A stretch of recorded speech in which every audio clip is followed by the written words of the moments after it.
एक ऐसी कौम जो अब तक की दुनिया की सबसे ताकतवर कौम गुजरी, एक ऐसी कौम जिसे अल्लाह ने अपनी हर नेमत से नवाजा, लेकिन ये कौम अपनी ताकत के नशे में ऐसी चूर हुई कि अल्लाह रब्बुल इज्जत को ही भुला बैठी और शिर्क में मशगूल हो गई। उसके बाद इस कौम का क्या अंजाम हुआ और अल्लाह ने इस कौम की हिदायत के लिए किस नबी को भेजा, ये सब हम आपको इसी वीडियो में बताने जा रहे हैं। इसीलिए इस वीडियो को आखिर तक जरूर देखें और इसे जरा भी मिस न करें।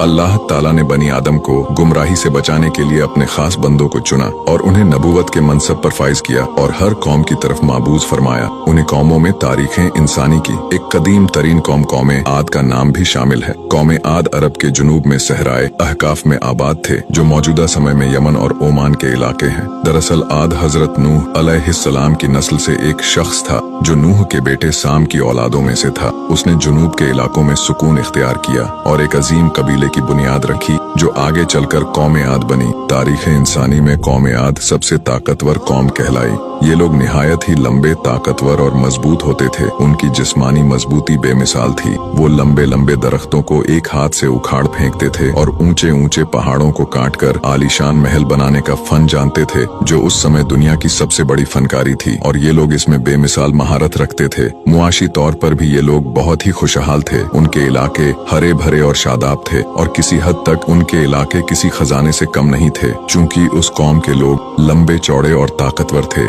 इसलिए बाहरी दुश्मनों से भी उन्हें कोई खतरा नहीं था। अल्लाह ने कौम आद को बेशुमार नेमतों और रहमतों से नवाजा था, मगर ताकत और हाकमियत के नशे में चूर ये कौम गुरूर और गफलत में मस्त हो गए और जमीन में फसाद मचाने लगे। मुतकब्बिर और जाबिर लोगों को इन्होंने अपनी कौम के सरदार चुन लिए और बुत परस्ती समेत बड़े बड़े गुनाहों में पड़ गए और अपने आबाओ अजदाद की तालीमात को दरकिनार करके अल्लाह की जात के इनकार करने वालों में हो गए। लिहाजा इस सरकश और नाफरमान कौम को अल्लाह ने एक मौका दिया और उनमें से ही एक नेक सालेह और अल्लाह के नेक बंदे हजरत हूद अलैहिस्सलाम को अल्लाह ने अपना नबी चुना ताकि वो अपनी कौम को राहे हक की दावत दे और उन्हें अल्लाह के अजाब से डराए। अल्लाह ने कुरान पाक में कौम आद का जिक्र करते हुए फरमाया, और हूद अलैहिस्सलाम ने कहा, मैं तुम्हारे लिए एक अमानतदार पैगंबर बनाकर भेजा गया हूँ, और फरमाया कि ऐ मेरी कौम, तुम सब अल्लाह की इबादत करो, क्योंकि तुम्हारे लिए उसके सिवा कोई और माबूद नहीं, और तुम लोग जो ये बुत परस्ती कर रहे हो ये न कोई खुदाई कानून है और न ही कोई अक्लमंदी की बात है, ये तो सिर्फ तुमने अपनी तरफ से गढ़ लिया है। कौम आद ने कहा कि क्या तुम हमारे पास इसलिए आए हो कि हम एक ही खुदा की इबादत करें और उन सब माबूदों की इबादत को छोड़ दे जिनकी हमारे आबाओ अजदाद इबादत करते थे। कौम आद ने कहा कि अगर तुम वाकई सच्चे हो तो अपने वादे के मुताबिक अजाब इलाही लाकर बताओ। हजरत हूद अलैहिस्सलाम ने कहा कि अब तो ये तय हो गया कि तुम्हारे रब की तरफ से तुम पर कहरे इलाही नाजिल हो जाए और अजाब